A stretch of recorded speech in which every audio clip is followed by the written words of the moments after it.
ఇప్పటివరకు వార్తల్ని అంశాలకు సంబంధించి మనం క్లియర్ కట్గా చూసాం. దానికి సంబంధించి విశ్లేషించడానికి మనతో పాటు బీఆర్ఎస్ సీనియర్ నాయకులు దినేష్ చౌదరి గారు ఉన్నారు. నమస్తే అండి. అలాగే ప్రముఖ రాజకీయ విశ్లేషకులు జమలుద్దీన్ గారు ఉన్నారు. నమస్తే అండి జమలుద్దీన్. దినేష్ గారు, ప్రధానంగా ధాన్యానికి సంబంధించి తెలంగాణ మొత్తం అట్టుడుకుతున్నటువంటి అంశం, ఎక్కడ కూడా కొనలేని పరిస్థితి, కాంటాలు పెట్టలేని పరిస్థితి.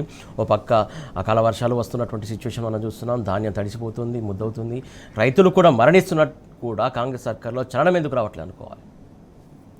ముఖ్యంగా కాంగ్రెస్ పార్టీ ఎప్పుడు ప్రభుత్వంలోకి వచ్చినా మనం చూడగలిగే అంశాలు ప్రధానంగా ఒకటి, వాళ్ళకి పరిపాలనా వైఫల్యాలు అనేవి ఎల్లప్పుడూ ఉంటాయి. తర్వాత కరప్షన్, మూడోది వాళ్ళకి దాచిన బంధుప్రీతి. ఈ మూడు అంశాలు ఇప్పుడు మనం చూస్తున్నది మొదటిది పరిపాలనా వైఫల్యం.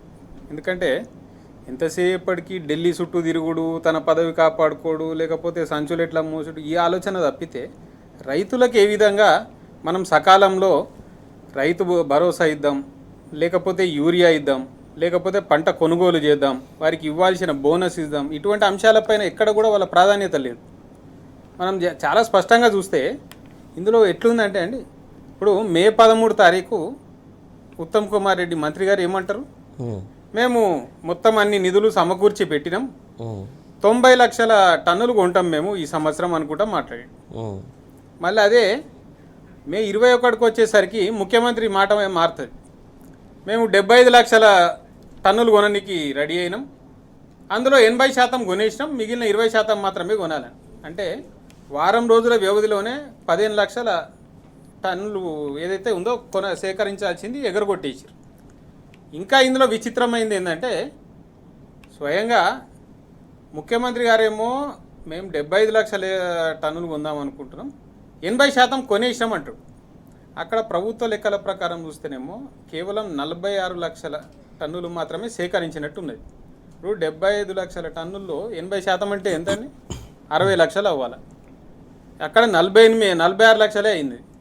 ఇంకా విచిత్రం ఏంటంటే, దయనీయ పరిస్థితి. వాస్తవంగా పోయి గ్రౌండ్లో కనుక ఎంక్వైరీ చేస్తే 46 లక్షల టన్నులు కూడా వాళ్ళు సేకరించారు, 41 లక్షలే అయింది. మళ్ళీ మనకేమో ఋతుపవనాలు తొందరగా వచ్చేస్తున్నాయి అనే సంకేతాలు ఉన్నాయి. మహా అయితే ఇంకొక 8-10 రోజులు ఉండొచ్చు. ఈ 8-10 రోజులలో మిగిలినదంతా ఎప్పుడు సేకరించాలి, ఎప్పుడు కొనుగోలు చేయాలి? ఆ ముందే కనుక ఋతుపవనాలు వచ్చేసినాయి అంటే ఆ పంట తడిచిపోయి రైతులు బాధపడి వాళ్ళు నష్టపోయి, ఇప్పటికే పాపం ఆ మండు టెండల్లో ఉండి వాళ్ళలో ఎంతోమంది మనోవేదనతో కావచ్చు, లేకపోతే అక్కడున్న పరిస్థితుల దృష్ట్యా వాతావరణంలో ఎండ దెబ్బ తగిలి ఇటువంటి వాటికి చనిపోతున్నారు. అయినా సరే ఇంకా కూడా వీళ్ళలో చలనం రాలేదు అంటే దాని అర్థం ఏంది? కేసీఆర్ గారేమో రైతును రాజు చేయాలనే తలచి ఎక్కడికక్కడ ముందు జాగ్రత్త చర్యలు అన్నీ చేపట్టి గన్నీ బ్యాగులు సిద్ధంగా ఉంచడం కావచ్చు, లేకపోతే దానికి సంబంధించిన ట్రక్కులు సిద్ధంగా ఉంచడం కావచ్చు, హమాలీలని ముందే రెడీగా ఉంచాలనేసి అధికారులకు నిర్దేశం చేయడం కావచ్చు, ఇటువంటివి చేసి ఎప్పటికప్పుడు సేకరించారు ఎక్కడ లేకుండా. వీళ్ళేమో చెప్పేది ఒకటి, చేసేది ఒకటి. ఒకప్పుడు ఉమ్మడి ఆంధ్రప్రదేశ్లో మనం చూసుకుంటే సురేష్ గారు ఎట్లుంటుండే పరిస్థితి, ధాన్యం లేదా పంటలు, పచ్చదనం, వీటి గురించి మాట్లాడుకోవాల్సి వస్తే కోనసీమ ప్రాంతాన్ని మాత్రమే ఎవరైనా చెప్తుండే, తెలంగాణ ప్రాంతం గురించి జికర్ ఉండేది కాదు. ఆ పరిస్థితి మారి కేసీఆర్ గారు తెలంగాణ రాష్ట్రం ఏర్పడిన తర్వాత అధికారం చేపట్టి ఎన్నో చర్యలు తీసుకోవడం వల్ల ఈరోజు పరిస్థితి ఏంది? దేశంలో ధాన్యం ఉత్పత్తిదారులు అతిపెద్ద రాష్ట్రం మనది. నెంబర్ 1, నెంబర్ 2 ప్రాంతాల్లో ఉన్నాం మనం. వెస్ట్ బెంగాల్తోని, పంజాబ్తోని పోటీ పడుతున్నాం ఎప్పటికప్పుడు. అంత పంట రైతులకు వచ్చే విధంగా మనం చర్యలు చేపడితే దాన్ని సకాలంలో కొనుగోలు చేయడం కూడా వీళ్ళకి చేత కాలేదంటే ఎంత దారుణంగా వీళ్ళు పరిపాలన వైఫల్యం చెందారనేది మనం ఒకసారి అర్థం చేసుకోవాలి. రెండోది, వీళ్ళు ఎప్పటికప్పుడు ఈ రైతులకి ఇచ్చిన హామీలేమో దునియా ఉన్నాయి, ఆచరణలో పెట్టింది మాత్రం 1-2, వాటిలో కూడా పూర్తిగా కాలే. మనం ఎన్నోసార్లు ఛాలెంజ్ చేసాం. గతంలో కేటీఆర్ గారు ఛాలెంజ్ చేశారు, స్వయంగా నీ స్వగ్రామం గోదామని ముఖ్యమంత్రికి ఛాలెంజ్ చేశారు. నిజంగా నువ్వు అన్నట్టు రైతులకు రుణమాఫీ కనుక 100% పూర్తయితే నేను రాజకీయ సన్యాసం చేసేస్తా ఈ దెబ్బకి, లేకపోతే నువ్వు చేస్తావా, ముందుకు రా అనుకుంటా ఛాలెంజ్ చేసారు. కానీ ఆయన రాలే, అంటేనే అర్థమైపోయింది అక్కడ కాలే. నిన్న కూడా పరిస్థితి చూడండి, కేటీఆర్ గారు ఎంత స్పష్టంగా ఛాలెంజ్ చేసిరు, కనీసం నీ నియోజకవర్గం నీ నియోజకవర్గంలో అయినా 80% కొనుగోలు చేసిరా లేదా? ఏ మార్కెట్కి పోదాము, ఛాలెంజ్ చేద్దాం రా, వెళ్దాము అంటే ముఖ్యమంత్రి నుంచి రాదు సమాధానం. ఎందుకు చెప్పమట్రా? ఎక్కడ కూడా అయితలేదు.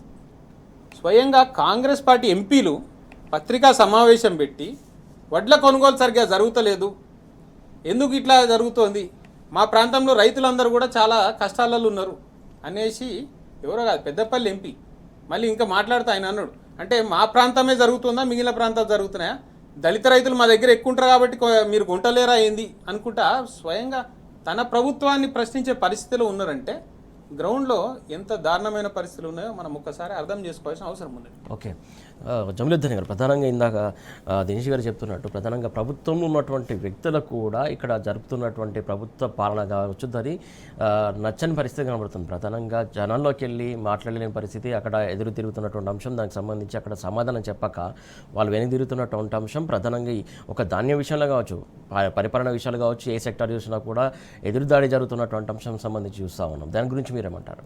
ఇదంతా ఒక కుట్రలో భాగంగా కాంగ్రెస్ ప్రభుత్వం ముందు నుంచి చేస్తున్నదని చెప్పి నేను అనుకుంటా ఉన్నా. ఎందుకనంటే వీళ్ళు ఈరోజు ధాన్యం కొనుగోలు అసలు ఇంతవరకు రావద్దు అనే వీళ్ళు కోరుకున్నారు. ఇవాళ తెలంగాణలో సుమారు 1 కోటి టన్నుల పంట చేతికొచ్చింది. వడ్లు అనేది పండినాయి.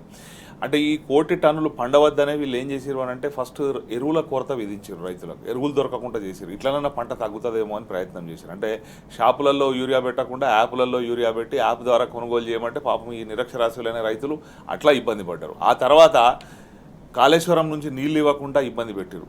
కేవలం దేవుని దయ వల్ల మంచి సమృద్ధిగా వర్షాలు పడ్డాయి. ఆ తర్వాత కేసీఆర్ గారి దయ వల్ల ఆ రోజు ఏదైతే మిషన్ కాకతీయ పేరు మీద చెరువుల పునరుద్ధరణ జరిగిందో దాంతో ఆ చెరువులు నిండి ఉండడంతో, అదేవిధంగా భూగర్భ జలాలు ఉండడంతో మళ్ళీ సమైక్య రాష్ట్రంలో ఏ విధంగానైతే భూగర్భ జలాల మీద, చెరువుల మీద, గొలుసుకట్టు చెరువుల మీద ఆధారపడి రైతులు వ్యవసాయం చేసిరో ఈ రోజు కూడా అట్లా వ్యవసాయం చేస్తే కూడా ఇవాళ 1 కోటి టన్నుల పంట వచ్చింది. మరి 1 కోటి టన్నుల పంట వచ్చిందనే వీళ్ళు 90 లక్షల టన్నులు మేము కొంటామని ఒక టార్గెట్ పెట్టుకున్నారు.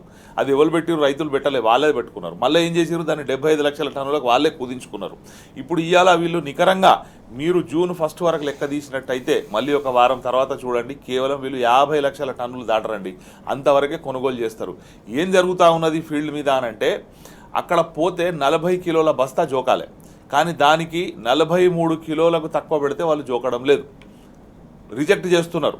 అసలు లారీ లోడ్ చేయడం లేదు. ఈ సెంటర్ వాళ్ళు వాళ్ళకి బార్దాని ఇవ్వడం లేదు లోడ్ చేయడానికి, ముందే రైతుకు చెప్తున్నారు. దీనికంటే ఇంకొక కుట్ర ఏంటంటే దీనిలో గ్రేడ్ 1 ధాన్యం వస్తే కూడా ఫీల్డ్ మీద గ్రేడ్ 2 కింద క్యాల్కులేట్ చేసి మాత్రమే మేము కొంటాం, అట్లయితేనే ఒప్పుకుంటాం అంటారు. గ్రేడ్ 1కు గ్రేడ్ 2కు ఒక కిలోకు 20 రూపాయలు డిఫరెన్స్ ఉంటుంది. అంటే ఆ 20 రూపాయలు క్వింటాల్కి 20 రూపాయలు డిఫరెన్స్ ఉంటుంది. ఆ 20 రూపాయలు కోల్పోవడానికి కూడా రైతు సిద్ధపడి ఓకే అన్న తర్వాత 40 కిలోలకు బదులు 43 కిలోలు జోపుతా ఉన్నారు. అంటే ఒక క్వింటాల్ వెనుక ఎంత పోతున్నది? బస్తాకు 3 కిలోలు అని అంటే 7.5 కిలోలు ఒక క్వింటాల్ మీద రైతు నష్టపోతా ఉన్నాడు. ఇది జరగంగా అక్కడికి పోయిన తర్వాత మళ్ళీ రైస్ మిల్ దగ్గరకు పోయిన తర్వాత ఏం జరుగుతూ ఉన్నది అని అంటే అక్కడ ఒక 100 బస్తాలు ఒక రైతు పంపిస్తే తక్పట్టి అని వస్తుంది. ఆ తక్పట్టి వచ్చేటప్పుడు మళ్ళీ 5 బస్తాలు 4 బస్తాలు కోత విధించి వస్తున్నది. ఏం జరిగింది అని అంటే అక్కడ పోయే వరకు వేడి తగ్గిపోయింది అంటున్నారు. ఎందుకు అంటే ఈ వారం రోజులు లారీ లైన్లో ఉన్నది, ఆ ఎండకు ఎండి ఆ ధాన్యం బరువు కోల్పోయింది కాబట్టి 100 బస్తాలకు 5 బస్తాలు కటింగ్ అని చెప్పి మళ్ళీ అక్కడికి వెళ్ళి తక్పట్టి వస్తూ ఉన్నది. అంటే ఇదంతా కూడా రైతును నష్టపెడుతున్నారు. ఈ గతంలో ఏం జరిగేది? కేసీఆర్ గారి పరిపాలన ఉన్నప్పుడు మనం చూస్తే ప్రతి కొనుగోలు సెంటర్ మీద ఒక గిరిదేవార్ నుండి పెడితే జాయింట్ కలెక్టర్ వరకు పర్యవేక్షణ ఉండేది. ఇవాళ సివిల్ సప్లైస్ డైరెక్టర్గా ఉన్నారు శ్యామ్ ప్రసాద్ లాల్ గారిని, వారు మా దగ్గర జాయింట్ కలెక్టర్గా ఉన్నారు. వారు దాదాపు ప్రతి సెంటర్ని ఆ రోజు విజిట్ చేయాల్సిన పరిస్థితి కేసీఆర్ గారి హయాంలో. ఈ రోజు అసలు గిరిదేవార్ కూడా కనిపిస్తలేడు ఏదన్నా సెంటర్కు చెప్తే. మేము ఏం చేయమంటావా? ఫోన్ చేసి ఎవరైనా లీడర్ అక్కడ ఉన్న సర్పంచో ఇంకెవరైనా మాట్లాడితే మేమేం చేయాలి? అక్కడ రైస్ మిల్ వాళ్ళు ఒప్పుకుంటలేరు, మేమేం చేయలేని పరిస్థితిలో ఉన్నాం, లేకపోతే వాపస్ చేస్తున్నారు అని చెప్తున్నారు. అంటే ఈ కొనుగోలు చేయొద్దు, దీని నుండి తప్పించుకోవాలి. ఎందుకు అంటే ఇవాళ ఎంత కొనుగోలు చేస్తే వీళ్ళు అన్నమాట ప్రకారం బోనస్ ఇవ్వాల్సి వస్తుంది. ఆ బోనస్ నుంచి ఎట్లా తప్పించుకోవాలన్న కుట్రలో భాగంగా యూరియా ఇయ్యలేదు, నీళ్ళు ఇయ్యలేదు, అయినా రైతు కష్టపడి పంట పండించుకొని సెంటర్ దాకా తీసుకొని వస్తే ఇలా కొనుగోలు చేయకుండా ఇబ్బంది పెడతా ఉన్నారు.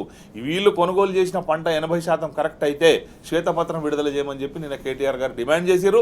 ఈ ప్రభుత్వానికి చిత్తశుద్ధి ఉంటే, రైతుల మీద ప్రేమ ఉంటే ఆ శ్వేతపత్రం ఏదో విడుదల చేస్తే తెలుస్తుంది. పెట్టుబడి అందద్దు అని చెప్పి వీళ్లకు అసలు పంట కోతకొచ్చేదాకా రైతు బంధు పైసలు ఇవ్వలే, రైతు భరోసా అన్నారు, ఆ పైసలు ఇవ్వకుండా రకరకాలుగా రైతులను ఇబ్బంది పెడతా ఉన్నారు. ఇవాళ రైతులు ఇంత పంట పండించి ఆ ఎండలో అక్కడ వండుకుంటూ ఇబ్బంది పడుతున్నారు. వాళ్ళు మళ్ళీ అందరు కూడా కేసీఆర్ గారిని గుర్తు చేసుకుంటున్నారు. ఆ రోజు ఎట్లుండే పరిపాలన, ఈ రోజు ఎట్లున్నది పరిపాలన అని చెప్పి ఆ రైతులు ప్రతి కళ్ళం దగ్గర కూడా చర్చ పెట్టే పరిస్థితి ఎలా ఏర్పడ్డది తెలంగాణలో. దినేష్ గారు, ముఖ్యంగా కొన్ని లెక్కలు చూసుకున్నట్టయితే చాలా మట్టుకి ఆదిలాబాద్ కావచ్చు, భద్రాద్రి కావచ్చు, జగిత్యాల కావచ్చు, జనగామ కావచ్చు, ఓవరాల్గా ప్రతి ఒక్క చోట కూడా చూస్తూ ఉన్నాం మనం. లెక్కలతో సహా ఇక్కడ మనం చూస్తున్నాం ఎక్కడెక్కడ కుదింపు జరిగింది అనేది. అసలు కుదింపు ఎందుకు జరగాలి? బీఆర్ఎస్ సర్కార్ టైంలో కూడా ఎక్కడ కుదింపినటువంటి దాఖలాలు లేవు. ఎంత పంట పండిస్తే అంత పంటకు ఉన్నటువంటి దాఖలాలు మనం చూస్తాం. ఎందుకు ఈ కాంగ్రెస్ సర్కార్ కుదింపుకు చర్యలకు పాల్పడింది అనుకోవాలి? అదే చాలా స్పష్టంగా మీరు అర్థం చేసుకోవచ్చు. ఒక పరిపాలన దక్షత కలిగిన నాయకుడు, ఒక మానవీయ కోణం ఉన్న నాయకుడు ముఖ్యమంత్రి ఉంటే ఏ విధంగా కష్టకాలంలోనైనా సరే వాటన్నింటిని అధిగమించి రైతుకు అండగా నిలబడాలని నిర్ణయం తీసుకుంటారో కేసీఆర్ గారి హయాంలో చూసినాం. అదే సమయంలో కేవలం మాటలతోని కాలం గడిపేస్తూ ప్రతిపక్షాలను తిట్టుకుంటా వాళ్ళని బూతులతోని లేకపోతే అక్రమ కేసులతోని వేధించడం తప్పితే ఇంకోటి చేత కానీ ముఖ్యమంత్రి అధికారంలో ఉంటే ఎట్లుంటుందో ఈరోజు చూస్తున్నాం. ఇప్పుడు మీకు గుర్తుంటే అప్పట్లో కేంద్ర ప్రభుత్వం మన దగ్గర పారాబాయిల్డ్ రైస్ కొనమన్నది. తెలంగాణలో అత్యధిక శాతం రైతులు పండించేది పారాబాయిల్డ్ రైసే. ఆ సమయంలో ధాన్యంకి చేతికొచ్చే సమయానికి అదే అవుతుంది రైస్ ఐటమ్. అయినా సరే కేంద్రం కొనకపోయినా రైతులు ఇబ్బంది పడకూడదని ప్రతి బియ్యం గింజ, ఆఖరి బియ్యం గింజ వరకు మనమే కొంటామనే సంకల్పం తీసుకుని కేసీఆర్ గారు వారికి ఇబ్బంది కలగకుండా చూశారు. కరోనా లాంటి కష్టకాలంలో ప్రజలు బయటకు వచ్చే పరిస్థితి లేకపోతే రైతుల వద్దకే పోయి వాళ్ళ దగ్గర పంట సేకరించి వాళ్ళకి ఆదుకున్నది కూడా కేసీఆర్ గారి ప్రభుత్వం. కానీ ఈరోజు పరిస్థితి ఏంటంటే రైతుల దగ్గర నుంచి పంట కొంటే డబ్బులు ఇవ్వాల్సి వస్తుంది కదా. అదే కనుక మనం కొనుగోలు జాప్యం చేసి వాళ్ళని తిప్పలు పెడితే వాళ్ళు ఈ ప్రభుత్వం కొంటలేదు, వీళ్ళతో అయ్యేది లేదు, ఏదో ఒకటి ఎంతో కొంతకి ఏదొచ్చినా సర్లే పర్లే ఆఖరికనే నైరాశ్యంలో వాళ్ళు ప్రైవేట్ ట్రేడర్స్ దగ్గరకు పోయి నష్టానికో ఎంతో కొంతకు అమ్మేసుకుని వెళ్ళిపోతారు. అప్పుడు మనం వారికి అదనంగా బోనస్ ప్రతి టన్ను మీద 500 రూపాయలు ఇస్తామన్న ఇది ఇవ్వకుండా పోతుంది. అదొకటి తగ్గుతుంది, సేకరించే పని తప్పుతుంది. అదేవిధంగా సంసిద్ధత లేదు కదా. ముఖ్యంగా అసలు ఈ ధాన్యం సేకరణ కొనుగోలు కేంద్రాల దగ్గర కనీస సౌకర్యాలు కల్పించలేదంటేనే ఎంత నిర్లక్ష్యంగా ఉన్నారో అర్థం చేసుకోవచ్చు. తాగునీరు కూడా కల్పించారండి రైతుల కోసం. వాళ్ళు వచ్చి రోజుల తరబడి అక్కడ వాళ్ళ పంటను అమ్మడానికి వాళ్ళు వేచి చూస్తూ ఆ మండుటెండల్లో మనం చూస్తున్నాం. ఇప్పటికే హీట్ వేవ్ అనేది వార్నింగ్లు ఇస్తున్నది వాతావరణ శాఖ, బయటకు రావద్దు అని. అయినా సరే అటువంటి సమయాల్లో కూడా వారు తమ పంటను అమ్ముకోవాలి ఏదో ఒక రీతిలో అని అక్కడ రోజుల తరబడి ఎదురు చూస్తున్న పరిస్థితి. ఆ వడదెబ్బకి చనిపోయినవి కూడా చూసినాం మనం రైతులు.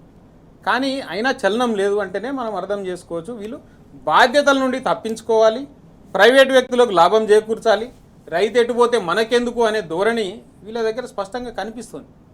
అందుకనే ప్రజలు కానీ రైతులు కానీ మరొకసారి అనుకుంటున్నారు, ఎస్ ఒక చిన్న తప్పిదం, వీళ్ళు ఇచ్చిన అలవికాని హామీలు ఎన్నో హామీలు ఇచ్చిర్రు రైతులకు కానీ ప్రజలకు కానీ, వాటిని నమ్మి ఒకసారి మోసపోయినాం, ఇంకోసారి ఆ పరిస్థితి రావద్దు. కేసీఆర్ గారు లాంటి నాయకుడు ఎన్ని కష్టాలున్నా మనల్ని కడుపులో పెట్టుకుని చూసుకున్నారు.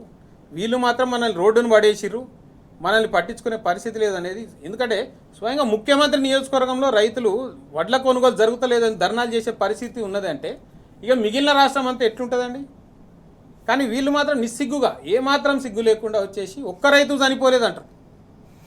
అక్కడ సుమారు 45 మంది వరకు చనిపోయారు ఈరోజు ఈ సేకరణ మొదలైన తర్వాత. వచ్చేసి నిస్సిగ్గుగా అంటారు ఎవరు చనిపోలేదు అని. అదేవిధంగా పోనీ ప్రభుత్వ ఉద్యోగులు ఎవరైతే ఈ ధాన్యం సేకరణ కేంద్రాల వద్ద ఉన్నారో వాళ్ళు కూడా పాపం వాళ్ళ బాధ కూడా చెప్పుకోవాలని వర్ణాతీతం. వాళ్ళు మెసేజ్లు పెట్టేసి వాళ్ళందరూ పారిపోయే పరిస్థితి ఉంది. మా వల్ల అయితే లేదు, మమ్మల్ని ఏం చేయమంటారు, మా మీద ఒత్తిడి వస్తుంది. ఇక్కడ వస్తున్న రైతులు కానీ లేకపోతే ఇతరులు కానీ మమ్మల్ని నిందిస్తున్నారు, ప్రభుత్వమే మాకు సహకారం లేకపోతే మేమేం చేయాలనేసి పారిపోతున్న పరిస్థితి. అందుకని వీళ్ళు ఎంతసేపటికి ప్రతిపక్ష నాయకుల మీద అక్రమ కేసులు ఏ విధంగా బనాయించాలి, లేకపోతే కేసీఆర్ గారి మీద కొత్తగా ఏమైనా కేసు తీద్దామా, కేటీఆర్ గారిని ఇంకోటి ఏదైనా వ్యక్తిత్వ హననం చేద్దామా, బీఆర్ఎస్ నాయకులను ఏదైనా పనికిమాలిన సోషల్ మీడియా కేసులలో లోపలేద్దామా అనే వీటి మీద ధ్యాస ఉన్నది తప్పితే రైతులకు ఏ విధంగా సకాలంలో మనం వీటికన్నిటికీ చర్యలు తీసుకోవాలా, పంట కొనుగోలు చేయాలి, వారందరికీ కూడా సమయంలోనే మనము ఈ ఏదైతే కొనుగోలు చేసిన పంటకు సంబంధించిన బిల్లులు చెల్లించాలి, ఇవన్నీ లేవు. అటువంటి పరిపాలన దక్షత లేని, ముందు చూపు లేని ప్రభుత్వం అనేది ఏది ఉందో మనం చూస్తున్నాం. కాంగ్రెస్ ఎప్పుడు వచ్చినా ఇటువంటి కష్టాలు వస్తాయండి. కాంగ్రెస్ అంటేనే కష్టాలు, కాంగ్రెస్ అంటేనే కరప్షన్ అనేది ప్రజలలో ఒక నానుడు ఉండే. మరొకసారి నిరూపించుకున్నారు. ఉమ్మడి ఆంధ్రప్రదేశ్లో ఉండే, తెలంగాణ రాష్ట్రం ఏర్పడిన తర్వాత మళ్ళీ నిరూపించుకున్నారు ఇవన్నీ కూడా. జమలేద్దర్ గారు, ప్రధానంగా ఇక్కడ రైతులు మరణించట్లేదు అనేది చెప్పడం అసలు ఏ రకంగా చెప్తున్నారు అనుకోవాలి? ఇక కళ్ళకు కనబడట్లేదా మరణాలు? ఎక్కడ ధాన్యం కొనుగోలు దగ్గర కావచ్చు, లేకుంటే ఎక్కడెక్కడ చనిపోతున్నారు అనేది వీళ్ళకి లెక్కలు అందట్లేదా? అన్నీ తెలుసండి. ఆ పిల్లి కళ్ళు మూసుకొని పాలు తాగింది అన్నట్టు, లేకపోతే ప్రజలను ఏమార్చొచ్చు, మనం ఒక అధికార పదవిలో ఉన్నాం కాబట్టి మనం చెప్పింది నమ్ముతారు అని చెప్పి ఈ ముఖ్యమంత్రి గారు కానీ ఈ మంత్రులు కానీ వీళ్ళంతా అనుకొని ఇప్పుడు ఈ బడేభాయ్ తోవలో వీళ్ళు నడుస్తారు అన్నట్టు. అంటే అక్కడ వీళ్ళకి ఇంకా వీళ్ళ తాత ఉండే, ఇప్పుడు బడేభాయ్ అయితే అక్కడ సెంటర్లో మోడీ సాబ్ కూర్చున్నాడు, కానీ వీళ్ళ తాత గోబెల్ ఎప్పుడో చెప్పిండు అబద్ధాన్ని 100 సార్లు చెప్తే నిజం అవుతుందని చెప్పి ఆ తాత చెప్పిన సూక్తులను నమ్ముకొని వీళ్ళందరూ కూడా అబద్ధాలు చెప్పడంలో దిట్టగా మారిండు. ఇప్పుడు చనిపోయిందా లేదా అన్నది గ్రామంలో తెలుస్తూ ఉన్నది, ప్రజలకు తెలుస్తూ ఉన్నది, ప్రతిరోజు పత్రికల్లో వస్తూ ఉన్నది, కాజ్ ఆఫ్ డెత్ అనేది అక్కడ నమోదవుతూ ఉన్నది. ఆత్మహత్య చేసుకునే వాళ్ళు ఆత్మహత్య చేసుకుంటున్నారు, కళ్ళాల దగ్గర మనోవేదనతో చనిపోయే వాళ్ళు చనిపోతూ ఉన్నారు. మొన్న కూడా ఒక న్యూస్ వచ్చింది, అప్పుల వాళ్ళు ఇంకెప్పుడు పైసలు వస్తాయి నీ చేతికి, నువ్వు పంట అమ్ముకున్నావు, వచ్చిన పైసలు నువ్వు తిన్నవేమో అని చెప్పి ఆయన వేధిస్తే ఆయన ఆత్మహత్య చేసుకున్నాడు ఆ రైతు అని కూడా వార్త వచ్చింది. అంటే ఇవన్నీ వచ్చేటప్పటికి కూడా ఫీల్ గుడ్ ఒకటి ఫ్యాక్టర్ కనిపించాలి, అంతా బాగుందని చెప్పి ప్రజలను ఏమార్చాలని ఒక దురుద్దేశం వీళ్ళ దగ్గర. రెండోది ఏంటంటే ఈ పంట అంతా కొనుగోలు చేస్తే వీళ్ళకి పేమెంట్ చేయాలి. పేమెంట్ చేస్తే రైతు ఏం చేస్తాడంటే మళ్ళీ తెల్లారిపోయి మళ్ళీ భూమి దున్నుతాడు, మళ్ళీ వ్యవసాయం చేస్తాడు. ఆ రైతుకు అదే పని కాబట్టి మళ్ళీ వ్యవసాయం చేస్తే మళ్ళీ ఆయనకు యూరియా సప్లై చేయాలి. ఇప్పుడు వీళ్ళు నెక్స్ట్ రాబోయే కాలంలో యూరియా సప్లై చేసే పరిస్థితి కూడా లేదు. కాబట్టి దీన్ని సాగదీస్తే ఏడికోకాడికి అమ్ముకుంటే ఎంతో కొంత లేట్ అయితే ఏమన్నా తప్పించుకోగలుగుతాం అన్నది వీళ్ళకి ఆలోచన. ఇప్పుడు గతంలో కేసీఆర్ గారికి ఏంటంటే భూమి అంటే రైతు, భూమి అంటే పంట, భూమి అంటే దిగుబడి, దీనిలో నుండి పచ్చదనం. వీళ్ళకి ఇవాళ భూమి అంటే ప్లాట్లు, భూమి అంటే రియల్ ఎస్టేట్లు, భూమి అంటే కబ్జాలు. వీళ్ళకు ఉన్నటువంటి దృక్పథం ఏదైతుందో భూమి మీద వీళ్ళకున్న ఆలోచన దృక్పథం వేరు. ఆ రోజు రైతు నాయకుడు, ఉద్యమ నాయకుడు కేసీఆర్ గారికి ఉన్నటువంటి ఆలోచన దృక్పథం వేరు. కాబట్టి వారు కేసీఆర్ గారు ఎంతసేపు రైతుల గురించి ఆలోచించారు. అసలు ఫస్ట్ చెరువుల పునరుద్ధరణను పెట్టుకున్నారు, మిషన్ కాకతీయ అని చెప్పి. ఆ తర్వాత కాళేశ్వరం లాంటి ప్రాజెక్టు కట్టారు, పాలమూరు రంగారెడ్డి లాంటి ప్రాజెక్టు కట్టారు. ప్రతి దగ్గర అప్పుడు రైతు కేంద్రంగా అధికారం ప్రభుత్వం నడిస్తే ఇవాళ రియల్ ఎస్టేట్ కేంద్రంగా అధికారం ప్రభుత్వం నడుస్తూ ఉన్నది. అప్పటికి ఇప్పటికి ఉన్న డిఫరెన్స్ ఇది.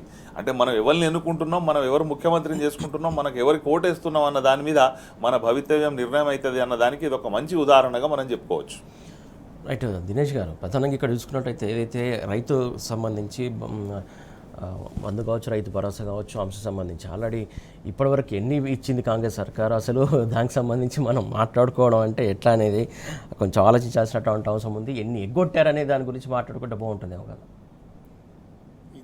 ఇచ్చింది తక్కువ, ఎగ్గొట్టింది ఎక్కువ అనేది మనకి తెలుసు, రైతులకి తెలుసు. ఇప్పటికి ప్రభుత్వం వచ్చిన తర్వాత 4 సార్లు ఎగ్గొట్టింది. అందులో వీళ్ళు అప్పట్లో ఎలక్షన్స్కి ముందు ఎట్లా చేసిరండి, అన్ని పత్రికలలో పతాక శీర్షికలు, ఫ్రంట్ పేజ్ బ్యానర్ యాడ్లు ఇచ్చారు. ఏమని 100 రోజుల్లో అమలు చేస్తాం 6 గ్యారెంటీలు. 6 గ్యారెంటీలో ఏమున్నదంటే రైతు బంధును రైతు భరోసాగా పేరు మార్చి ప్రతి రైతుకు ఎకరానికి 15,000 ఇస్తాం, కౌలు రైతుకు 15,000 ఇస్తాం, వ్యవసాయ కూలికి 12,000 ఇస్తాం అనేది వీళ్ళు రైతుకు సంబంధించి 6 గ్యారెంటీలు పెట్టారు. వచ్చిన తర్వాత ఎలక్షన్స్ పుణ్యం ఆ వేడిలో ఎగరగొట్టేసిరు, అయిపోయింది.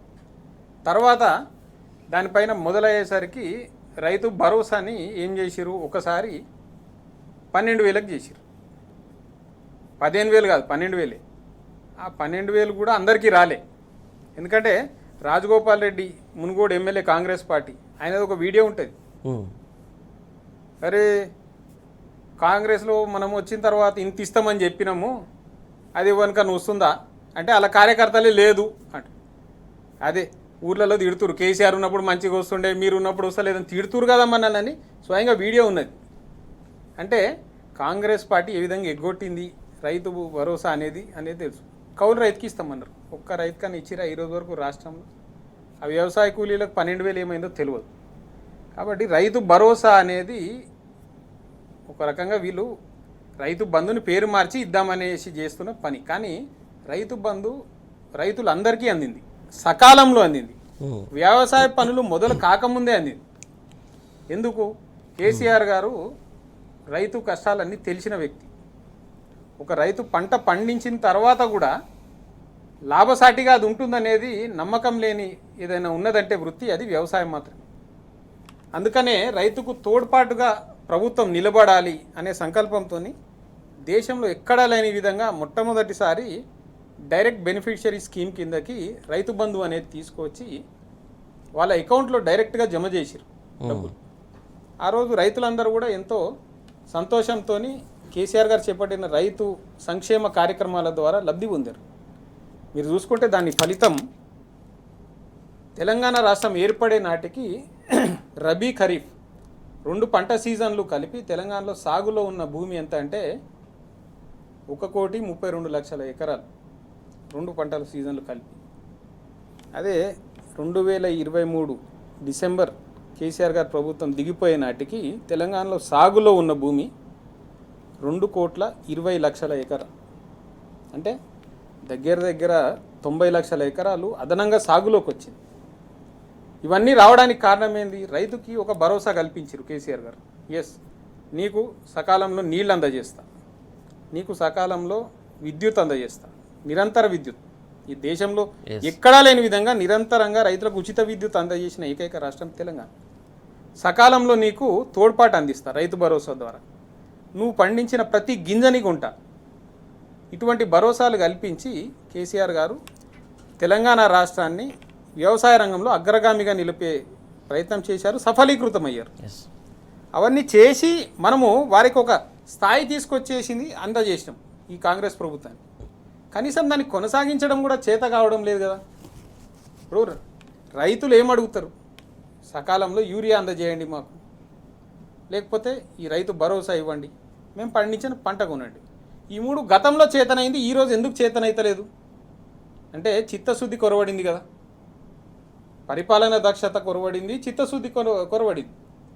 వీళ్ళు ఎంతసేపటికి కాంట్రాక్టుల్లో కమిషన్లు వస్తాయి కాబట్టి దాని మీద దృష్టి పెడదాం, లేకపోతే అవసరం లేని కొత్త ప్రాజెక్టులు. ఇప్పుడు పాలమూరు రంగారెడ్డి అనేది దాదాపు పూర్తయిపోయిన ప్రాజెక్ట్, 90% పూర్తయిన ప్రాజెక్ట్. కేవలం కాలువలు తవ్వేసి రైతులకు నీళ్ళు అందించాల్సిన ప్రాజెక్ట్.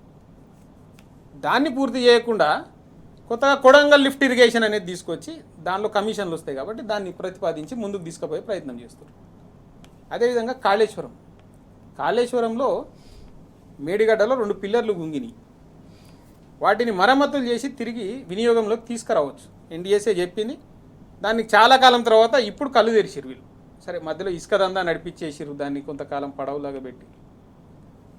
కాళేశ్వరం ప్రాజెక్ట్ ద్వారా చిట్ట చివర ప్రాంతాలకు కూడా నీళ్ళందే పరిస్థితి వచ్చినాయి. ఈరోజు ఎక్కడ మేడిగడ్డ, ఎక్కడ కోదాడ, ఆడ వరకు నీళ్ళు అందుతూనే ఉన్నాయి కదా.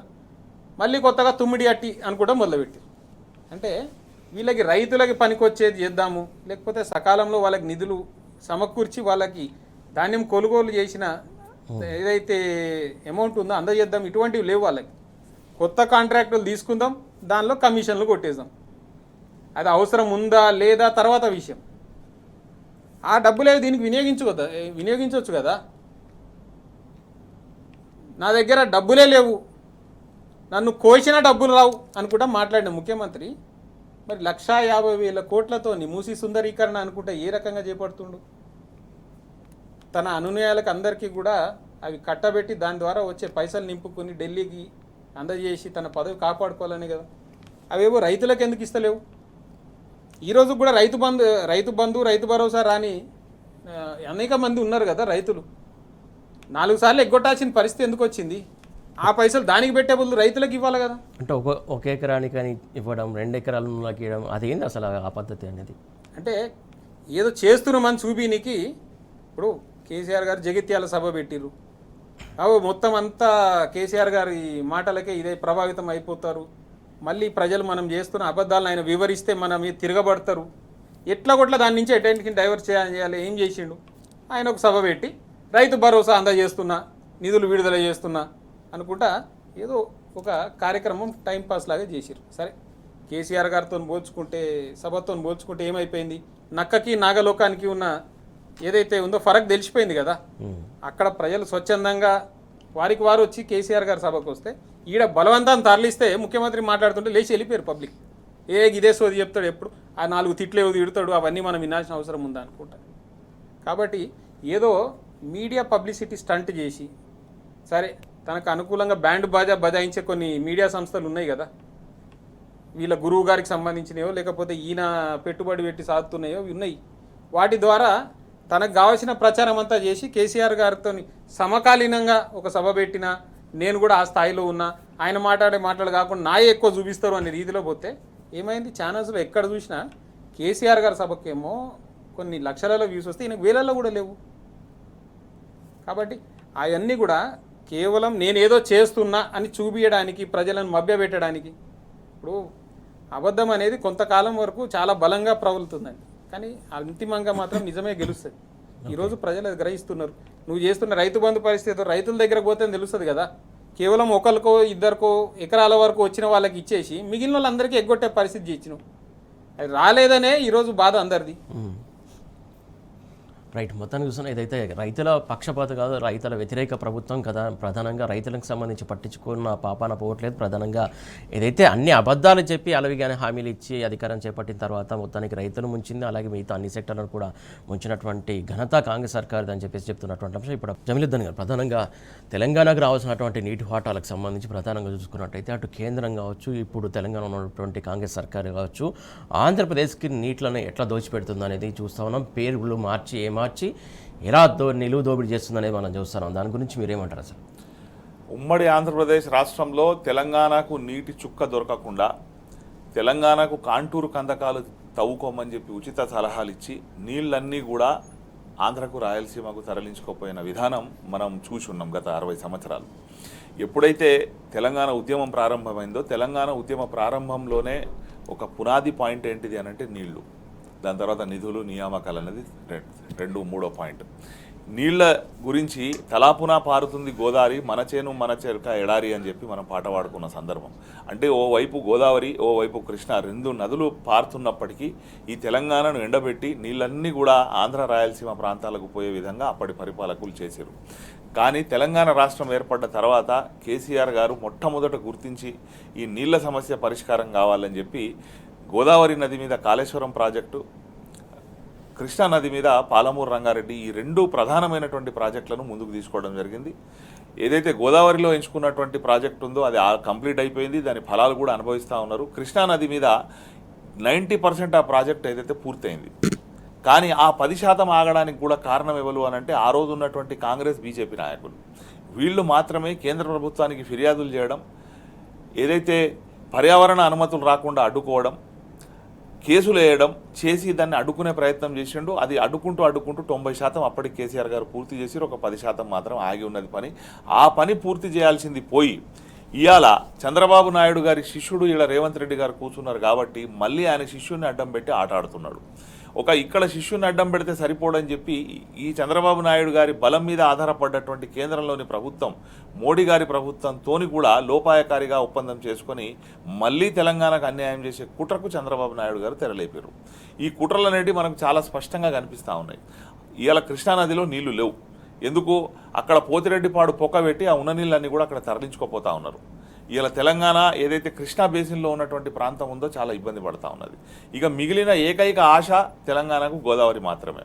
ఆ గోదావరి మీద కూడా కుట్రలు చేస్తూ బనకచెర్ల అని ఒకటి ప్రారంభం చేసిండు. ఆ బనకచెర్ల మీద బీఆర్ఎస్ పార్టీ చాలా పోరాటం చేసింది, ప్రజల్లోకి దాని మీద తీసుకొని పోయి ఆ వ్యతిరేకత అనేది రావడంతో ఒక అడుగు వెనకకేయడం జరిగింది. ఆ తర్వాత మళ్ళా బనకచెర్ల నల్లమల సాగర్ లింక్ అని చెప్పి ఇంకో కొత్త కథ మొదలుపెట్టిండు. అంటే రూపు పేరు మార్చడం తప్ప సీసా కొత్తది తప్ప సారా పాతది అన్నట్టు ఆ కథ చేసుకుంటూ పోతా ఉన్నాడు.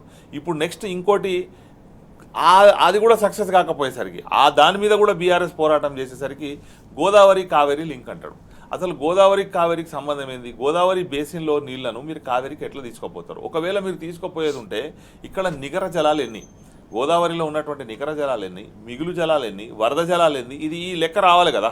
అసలు ఈ లెక్కనే లేదు ఈ రోజు వరకు.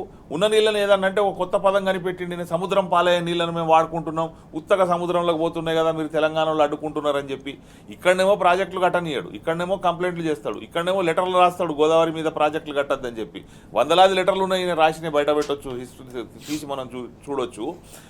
అవన్నీ రాసుకుంటూ అడ్డుకుంటూ తను మాత్రం శుద్ధులు చెప్పుకుంటూ ఆ నీళ్ళని తరలించుకోపోతున్నాడు.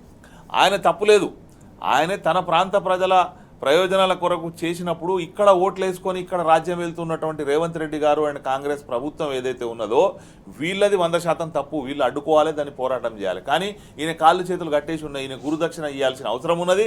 రెండోది ఏంటిది అని అంటే ఇప్పుడు ఒక కొత్త లింకు, దానికి ఒప్పుకుంటేనే పాలమూరు రంగారెడ్డికి మేము పర్మిషన్లు ఇస్తామని చెప్పి ఇందులో ఇవాళ బీజేపీ పాత్ర కూడా స్పష్టంగా కనిపిస్తూ ఉన్నది. దీని మీద కేంద్రంతో పోరాడాల్సింది ఎవరండి? 8 మంది గెలిచినటువంటి కాంగ్రెస్ ఎంపీలు పోరాటం చేయాలి, 8 మంది ఉన్నటువంటి బీజేపీ ఎంపీలు పోరాటం చేయాలి. వీళ్ళు నోరు తెరవరు. ₹1 కేంద్ర ప్రభుత్వం నిధులు రాకపోతే నోరు తెరవరు, అనుమతులు రాకపోతే నోరు తెరవరు. 2.5 సంవత్సరాలు అయింది కదా ఈ కొత్త ప్రభుత్వాలు వచ్చి. మరి వీళ్ళు ఇంతవరకు అనుమతులు తేవడంలో ఈ ఎంపీలు ఎందుకు విఫలమవుతున్నారు? ఈక్వల్ ఉన్నారు, కాంగ్రెస్ ఎంపీలు 8 మంది ఉన్నారు, బీజేపీ ఎంపీలు 8 మంది ఉన్నారు. వీళ్ళు అనుమతులు తీసుకొని రావాలి కదా, మరి వీళ్ళు అనుమతులు తీసుకొని రారు. ఉల్టా ఆయన చంద్రబాబు అడ్డుకుంటా ఉంటే వీళ్ళు కళ్ళప్పగించి చూస్తూ ఉంటారు. అంటే ఏదైతే వడ్డించే కాడ మనోడు ఉండాలి అన్న సామెత ఉందో, తెలంగాణ ప్రయోజనాలు కాపాడాలి అని అంటే బీఆర్ఎస్ పార్టీ వాళ్ళు ఉంటేనే ఎక్కడైనా కానీ తెలంగాణ ప్రయోజనాలు కాపాడబడతాయి తప్ప వీళ్ళని ఎవరిని నమ్మినా వీళ్ళు అంతిమంగా తెలంగాణను ముంచుతారు. మళ్ళీ తెలంగాణలో కరువును తీసుకొచ్చే కుట్ర వీళ్ళు పన్నుతా ఉన్నారు. ఒకప్పుడు ఇదే చంద్రబాబు నాయుడు గారు చెప్పారు, ఒకప్పుడు మా ఆంధ్రలో భూముల ధరలు ఎక్కువ ఉండే, ఇలా తెలంగాణలో ఎకరం అమ్మితే మా దగ్గర 10 ఎకరాలు కొనే పరిస్థితి వచ్చింది అని చెప్పి ఎప్పుడు కేసీఆర్ గారి హయాంలో. ఈరోజు మళ్ళీ దాన్ని ఉల్టా చేసే పరిస్థితి, ఉల్టా చేసి ఇక్కడ నీళ్లు అందకుండా మామూలు 2 పిల్లర్లు గుంగితే ఆ కాళేశ్వరం ఏదైతే మేడిగడ్డలో రిపేర్ చేస్తే ఇవాళ నీళ్ళు అందే పరిస్థితి లేకుండా దాన్ని తాత్సారం చేసి ఎండబెట్టి ఇవాళ అంతిమంగా వీళ్ళు రైతు వ్యతిరేకులు, రైతు ద్రోహులుగా ఇక్కడ ఉన్నటువంటి కాంగ్రెస్ బీజేపీ పార్టీలు వారి నాయకత్వం వ్యవహరిస్తూ ఉన్నది. చంద్రబాబు నాయుడు అడుగులకు మడుగులొత్తుతూ ఉన్నది. అక్కడ చంద్రబాబు అండ్ అక్కడ మోడీ గారు ఇద్దరు కలిసి తెలంగాణను ముంచే కుట్ర చేస్తున్నారు. ఎందుకంటే మోడీ గారికి కూడా స్వయంగా ఈ తెలంగాణ ఏర్పాటు ఇష్టం లేదు. ఆయన ఒక 10 సార్లు తెలంగాణ మీద వ్యతిరేకంగా మాట్లాడున్నాడు, తెలంగాణ పుట్టుకకు వ్యతిరేకంగా మాట్లాడున్నాడు. తెలంగాణ మీద వాళ్ళు కుట్రలు చేస్తున్నారు, రూపాయి నిధులు ఇస్తలేరు, ఉన్న నీళ్లను కూడా తరలించకపోయే కుట్ర చేస్తున్నారు. ఇప్పటికైనా ఇక్కడ తెలంగాణ ప్రజలు తిరగబడితే తప్ప వీళ్ళకి బుద్ధి వచ్చే పరిస్థితి లేదు. దినేష్ గారు, ప్రధానంగా ఏదైతే తెలంగాణలో మరొక్కసారి కరువు సృష్టించడానికి అటు కేంద్ర సర్కార్ కావచ్చు, అటు ఆంధ్రప్రదేశ్ సర్కార్ కావచ్చు, తెలంగాణలో ఉన్నటువంటి కాంగ్రెస్ సర్కార్ కావచ్చు, వీళ్ళంతా కుట్రలు పన్నుతున్నారు అనుకోవాలా? తప్పకుండా. నీళ్ళ విషయంలో అయితే తెలంగాణ ఏర్పడిన నాటి నుండి కూడా ఈ 2 జాతీయ పార్టీలు కుట్ర చేస్తూనే ఉన్నాయి. ఇప్పుడు మనందరికీ తెలుసు, పాలమూరు రంగారెడ్డి అనేది గతంలో ఉమ్మడి ఆంధ్రప్రదేశ్లోనే దానికి అనుమతులు వచ్చి పనులు మొదలు పెట్టాల్సిన ప్రాజెక్ట్. అది అన్ని అనుమతులు వచ్చినాయి. మనం దాన్ని వచ్చిన తర్వాత సరే కొద్దిగా రీడిజైన్ చేసినాం. రీడిజైన్ చేసి దాని పనులు మొదలు పెట్టుకుంటూ పోతే పక్క రాష్ట్రం ఏపీ నుండి అప్పుడు రాష్ట్రం విడిపోగానే ఇక్కడ మన ప్రభుత్వం, అక్కడ చంద్రబాబు నాయుడు గారి ప్రభుత్వం, ఈ 2 ఉండే. ఇమ్మీడియట్గా అభ్యంతరం చెప్పారు. అది ఆ ప్రాజెక్టు అనుమతులు లేవు, దానికి కొత్త ప్రాజెక్టు, దాన్ని డిపిఆర్ సబ్మిట్ చేయలేదు, అసలు దాన్ని నడవనియొద్దు ముందుకు అని. అందరికీ తెలుసు, కిరణ్ కుమార్ రెడ్డి టైంలోనే దానికి అనుమతులు వచ్చినాయి. కానీ కాంగ్రెస్ ప్రభుత్వం దాన్ని ముందుకు తీసుకెళ్ళాలి. మనం వచ్చినాము, దానిలో కొన్ని మార్పులు చేసి మరింతగా మనకు మేలు చేకూర్చే విధంగా చేసి ముందుకు తీసుకెళ్తుండే, దానికి అడ్డం పెట్టి. అయితే వీటన్నిటికీ తకరారు ఏడొచ్చింది? కృష్ణా జలాల వాటా తేల్చాల్సింది ఆ రోజు ఉమ్మడి ఆంధ్రప్రదేశ్లో తెలంగాణ ప్రాంతానికి ఆంధ్రాకి ఏ విధంగా రావాలి వాటాలని తేల్చాల్సింది కేంద్ర ప్రభుత్వం. మనం అనేక సార్లు పోరాడినాం. కృష్ణానది పరివాహక ప్రాంతం తెలంగాణలో ఎక్కువ ఉన్నది, as the rule of right మనకి రావాలి దానిలో ఎక్కువ శాతం ఆంధ్రప్రదేశ్ కంటే కూడా. సరే ఆఖరికి 50-50 అన్నా కూడా మనం అడిగినాం, ఒప్పుకోలే.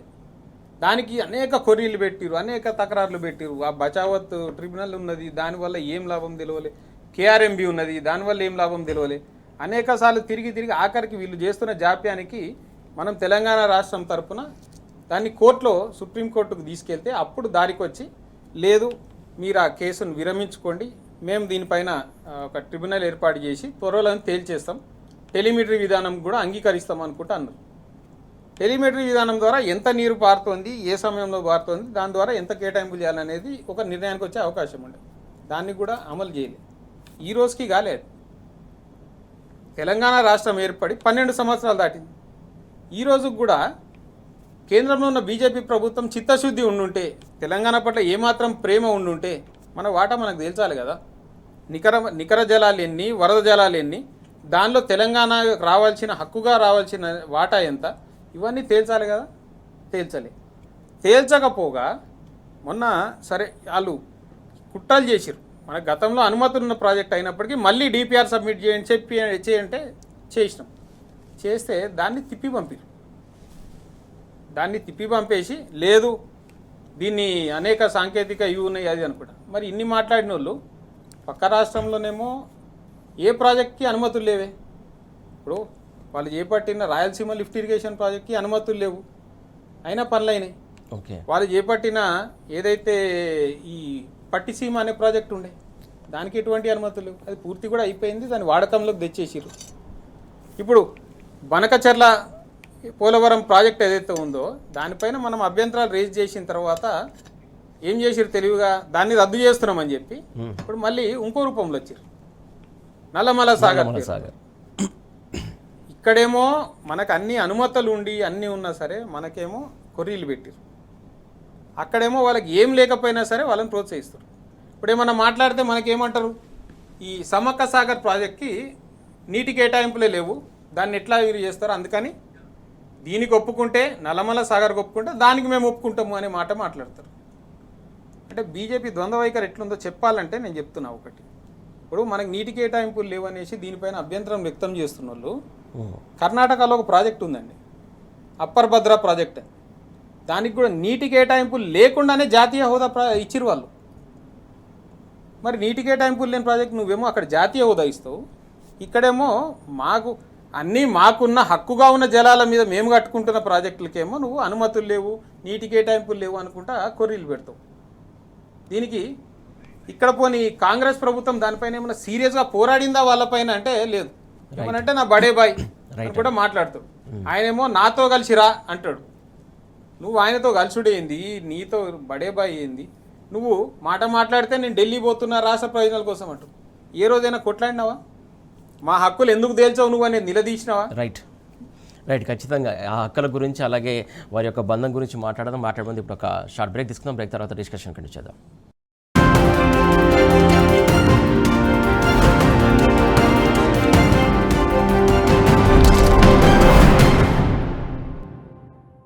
నీకు కరకరలాడే పానీపూరి 10 నిమిషాల్లో ఇంట్లోనే చేసిస్తాను. పానీపూరి ఇంట్లోనా? ఆచి పానీపూరి కిట్. ఇందులో ఉన్న 24 పూరీలను వేయిస్తే కరకరలాడే పూరి, స్వీట్ కి స్వీట్ చట్నీ, పానీకి మింట్ పౌడర్, బంగాళాదుంపతో కలిపే మసాలా కూడా ఉంది. ఇంట్లోనే పానీపూరి చేయొచ్చు అందరూ. ఆచి panipuri kit. I'm Rishabh, a digital marketing strategist and a football player. I refuse to be one.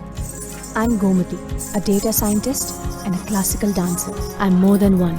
At Anurag University, be everyone you dream to be.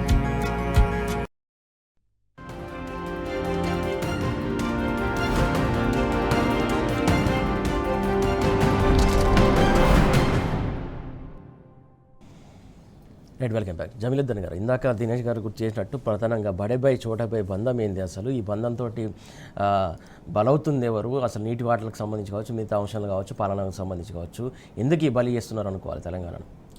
ఈ బంధం ఈనాటిది కాదు. ఈ మోడీ గారికి మరియు చంద్రబాబు నాయుడు గారికి ఉన్న బంధం జనమంతా తెలుసు. రేవంత్ రెడ్డి గారికి చంద్రబాబు నాయుడు గారికి ఉన్నటువంటి గురు శిష్యుల బంధం కూడా అందరికీ తెలుసు, ఎందుకంటే అది బహిరంగంగా ఉన్నటువంటి బంధం. కానీ ఈ తెర వెనుక ఉన్నటువంటి బంధం, ఈ చీకటి బంధం ఏంటిది అని అంటే, రేవంత్ రెడ్డి గారికి మరియు మోడీ గారికి బంధం కుదిరించింది ఈ పేరయ్య చంద్రబాబు నాయుడు గారు. నా శిష్యుడే ఇక్కడ ఉండని అని చెప్పి. ఇది ఎన్నికల ముందే వీళ్ళకి బంధం ఏర్పడ్డది. ఆ బంధం ఏర్పడ్డ తర్వాతనే ఎప్పుడైతే బీజేపీ మొన్నటి ఎన్నికల్లో ఫీల్డ్ నుంచి తప్పుకున్నదో కాంగ్రెస్ అన్నది అధికారంలోకి వచ్చింది.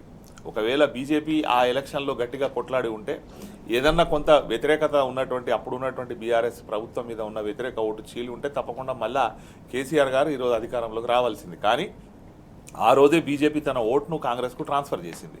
దాంతోనే కాంగ్రెస్ అన్నది ఇలా సీట్లు గెలవగలిగింది. ఇక ముఖ్యమంత్రి అయ్యే సందర్భంలో అక్కడ కావాల్సినటువంటి సరుకులు, సరంజామాలు, సొమ్ములు అన్నీ సదరడంలో రేవంత్ రెడ్డి గారు ముందు వరుసలో ఉన్నారు కాబట్టి వాళ్ళు అక్కడ ముఖ్యమంత్రిగా అయిండు. లేకపోతే ఈయన ఏమన్నా పుట్టు కాంగ్రెస్ అతనా? రేవంత్ రెడ్డి గారు ఆ రోజు ముఖ్యమంత్రి కావడానికి అవకాశం కల్పించిందే, అవన్నీ కూడా సదిరిందే, అన్నీ ఏర్పాటు చేసిందే చంద్రబాబు నాయుడు గారు. అందుకే ఆ కృతజ్ఞతలో భాగంగానే ఇంకా అప్పటికి పార్లమెంట్ ఎన్నికలు కాలే, ఎప్పుడైతే ఆదిలాబాద్ పర్యటనకు వచ్చిరో మోడీ గారు, అక్కడికి రేవంత్ రెడ్డి గారు పోయి ఒక వినతి పత్రం ఇస్తారు. ఏమని, మా తెలంగాణ రాష్ట్రానికి నిధులు సమకూర్చండి అని చెప్పి. అంటే అప్పుడే ఆయన ఒప్పుకున్నాడు, రేపు రాబోయే ప్రభుత్వం కూడా మళ్ళీ బీజేపీ ప్రభుత్వమే, మా కాంగ్రెస్ ప్రభుత్వం కాదని. ఇయ్యలేదు గొప్పగా చెప్తున్నాడు ఆయన రాహుల్ గాంధీ గారిని మేము ప్రధానమంత్రిని చేయాలన్నది నా కోరిక అని చెప్పి. కానీ నువ్వు ఆ రోజే 6 నెలల ఎలక్షన్ల కంటే ముందే పోయి మోడీ గారికి దరఖాస్తు ఇచ్చినావంటేనే మళ్ళీ బీజేపీ ప్రభుత్వం వస్తుందని ఒప్పుకున్నాడు. బడే భాయ్ అని సంబోధించాడు. వీళ్ళ బంధం అన్నది మనకు తెలుస్తూ ఉన్నది. ఎందుకనంటే ఇక్కడ ప్రభుత్వాన్ని ప్రశ్నించాల్సిన బీజేపీ, ఎందుకంటే ఇక్కడ రాష్ట్రంలో ప్రతిపక్ష పాత్రలో ఉన్నది, ఇక్కడ ప్రశ్నించదు, వాళ్ళు అసలే మాట్లాడరు. ఒకవేళ ప్రజా సమస్యల పట్ల ఏదన్నా బీఆర్ఎస్ పోరాటం చేస్తే దాన్ని డైవర్ట్ పాలిటిక్స్ చేయడానికి బీజేపీ నాయకులు ముందుకు వస్తారు. ఏదైనా సమస్యలు ఏమనెత్తితే, లఘుచర్ల రైతుల గురించి సమస్యలు ఏమనెత్తితే ఇక్కడ ఉన్నటువంటి కిషన్ రెడ్డి గారేమో మూసి యాత్ర చేస్తా, మూసి నిద్ర చేస్తా అంటాడు. బీఆర్ఎస్ వాళ్ళు మూసి గురించి నిద్ర చేస్తే అక్కడ బండి సంజయ్ గారు ఏదన్నా తీసుకొని వచ్చి ఒక గుడి సమస్యను ముందు పెట్టి పోరాటం చేస్తా అంటారు. అంటే వీళ్ళు ఎంతసేపు రక్షణ కవచంగా నిలుస్తున్నారు రేవంత్ రెడ్డి గారికి ఇక్కడ ఉన్నటువంటి బీజేపీ నాయకత్వం. ఇదే ఈ రేవంత్ రెడ్డి గారు అక్కడ కేంద్ర ప్రభుత్వంతో కొట్లాడు. ఈయన 70 సార్లను 75 సార్లను ఢిల్లీకి పోయాడు తప్ప 75 పైసలు కూడా ఢిల్లీ నుంచి పట్టుకొని రాలే. ఇక మీకు పైసలు కావాలంటే నాతో కలిసి రా అని చెప్పి ఆయన ఓపెన్ ఆఫర్ ఇస్తాడు. ఒక ప్రధానమంత్రి ఒక అపోజిషన్ పార్టీ ముఖ్యమంత్రిని బహిరంగ సభలో నువ్వు మాతో కలిసిరా అని చెప్పి పిలుస్తున్నాడు అని అంటే వీళ్ళ బంధం అన్నది బహిర్గతం అవుతున్నది.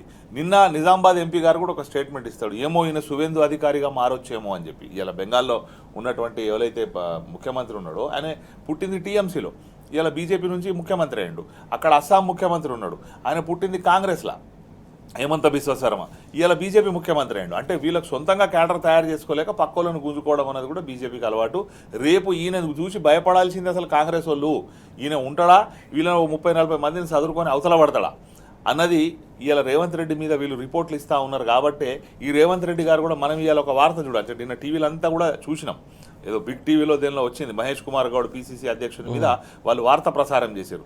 ఇవాళ కూడా మనం పత్రికల్లో చూస్తూ ఉన్నాం. అంటే ఈయన మహేష్ కుమార్ గౌడ్ ఈయన పుట్టు కాంగ్రెస్ మంచి కాబట్టి ఈ రేవంత్ రెడ్డి ఏదో కుట్రలు బనుతా ఉన్నాడు, నిన్న బండి సంజయ్కి సపోర్ట్ చేయడంతో పార్టీ ఇజ్జతమానం అంతా పోయింది, అరెస్ట్ చేయక 9 రోజులు ఆయనను కాపాడడంతో అని చెప్పి ఈయన రిపోర్ట్ ఇచ్చిండని చెప్పి ఆయన ఫెయిల్యూర్ పిసిసి అని చెప్పి ఒక, అంటే ఈయన కాంగ్రెస్ పుట్టి ముంచడం ఖాయం వీళ్లకు. అంటే ఇది ఒక ట్రయాంగిల్ త్రికోణపు ప్రేమ కథా చిత్రం ఉన్నది. ఇది చంద్రబాబు నాయుడు, రేవంత్ రెడ్డి, మోడీ గారు వీళ్ళు నడుపుతా ఉన్నారు. దీంతో అల్టిమేట్గా బలయ్యేది ఎవరు అంటే తెలంగాణ ప్రజలు బలవుతున్నారు, తెలంగాణ ప్రయోజనాలకు నష్టం జరుగుతూ ఉన్నది, తెలంగాణకు రావాల్సినటువంటి నీళ్లు ఆంధ్రాకి వెళ్ళిపోతూ ఉన్నాయి, నిధులేమో గుజరాత్కు పోతా ఉన్నాయి. ఇక నియామకాల ఈయన ఇచ్చే పరిస్థితి లేదు. ఆ ఇచ్చిన కేసీఆర్ గారు నోటిఫికేషన్లు ఇచ్చిన దానికి పత్రాలు ఇచ్చి నేను నౌకర్లు ఇచ్చిన ఆయన గొప్పగా చెప్పుకుంటున్నాడు. రైట్. దినేష్ గారు, ప్రధానంగా ఇందులో ఇంకొకటి కుట్ర కోణం కనబడుతుంది. ప్రధానంగా వీళ్ళు చెప్తుంది 200 టీఎంసీల ప్రాజెక్ట్ అని చెప్తున్నప్పటికీ కూడా దాంట్లో దాదాపు ఇంకా 400-450 టీఎంసీల వరకు లాక్కెళ్లే ప్రయత్నం జరుగుతుంది ఖచ్చితంగా రానున్న రోజులు అని చెప్పేసి, అలర్ట్ కావాలని చెప్పేసి నీటి వనరులకు సంబంధించినటువంటి మేధావులు చెప్తున్నటువంటి అంశం, అలాగే బీఆర్ఎస్లో ఉన్నటువంటి సీనియర్ క్యాడర్ చెప్తున్నటువంటి అంశం, అది వాస్తవం అనుకోవాలా? తప్పకుండా. ఎందుకంటే వీళ్ళు ఏదైతే గోదావరి కావేరి నదుల అనుసంధానం ప్రాజెక్ట్ తీసుకుపోతాం అనేసి మాట మాట్లాడుతున్నారో, గతంలోనే ఈ నదుల అనుసంధానం అనేది మొట్టమొదటిసారి వచ్చింది అటల్ బిహారీ వాజ్పేయి గారు గవర్నమెంట్ ఉన్నప్పుడు వచ్చింది. అప్పుడు వచ్చినప్పుడు మొదటి డిమాండ్ ఏమొచ్చింది అంటే మహానదిని అనుసంధానం చేసి ఆ తర్వాత ఇది ముందుకెళ్ళాలి అనేది వచ్చింది.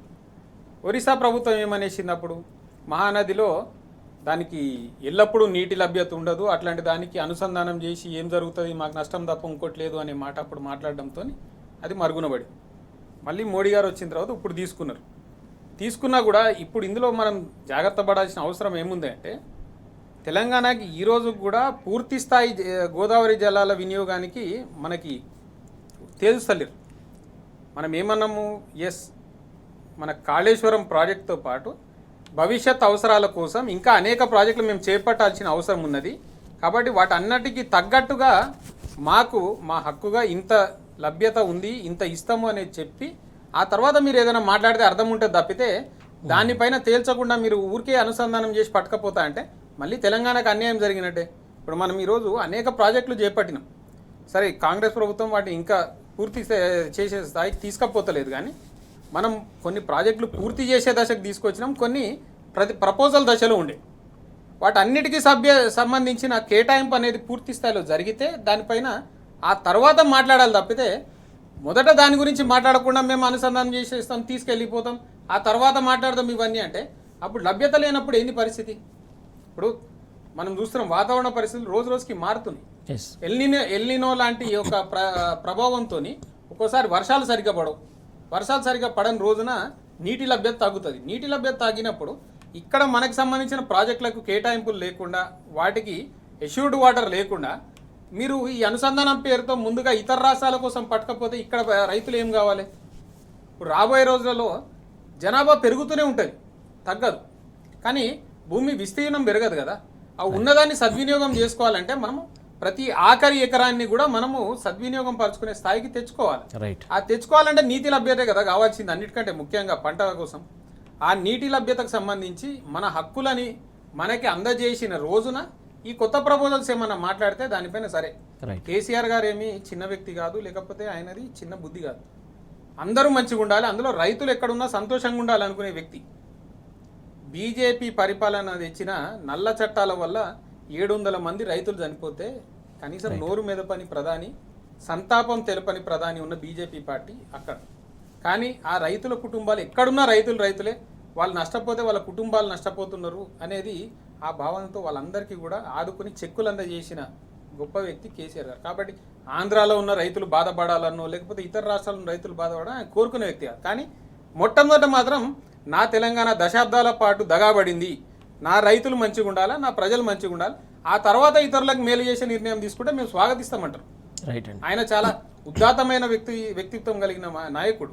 కాబట్టి ఏదో దీన్ని కేసీఆర్ గారు ఊరికే వ్యతిరేకిస్తున్నారు అనే మాట ఎవరైనా మాట్లాడితే మూర్ఖత్వానికి నిదర్శనం అవుతుంది వాళ్ళది. మన వాటా మనకు తేల్చి మనకి రావాల్సిన కేటాయింపులు మనకు చేసి ఆ తర్వాత ఇతర ప్రాజెక్టులకో లేకపోతే ఇంకో వాటికో జాతీయ ప్రయోజనాల దృష్ట్యా తీసుకుంటే తప్పకుండా స్వాగతిస్తారు ఆయన. రైట్ అండి. Thank you so much Dinesh గారు. థ్యాంక్ యూ అండి Jamiluddin. Thank you so much. మొత్తం చూస్తున్నాగా తెలంగాణకు రావాల్సినటువంటి నీటి వాటాలు తేల్చండి ఫస్ట్, ఆ తర్వాత మిగతా రాష్ట్రాలకు రావాల్సినటువంటి నీటి వాటాలు తేల్చండి. ఆ విషయంలో తెలంగాణకు సంబంధించి సమాజం కూడా సహకరిస్తుందని చెప్పేసి చెప్తున్నటువంటి అంశం ఇది. వాటి వార్తల వాస్తవాలు కీప్ వాచింగ్ టీ న్యూస్.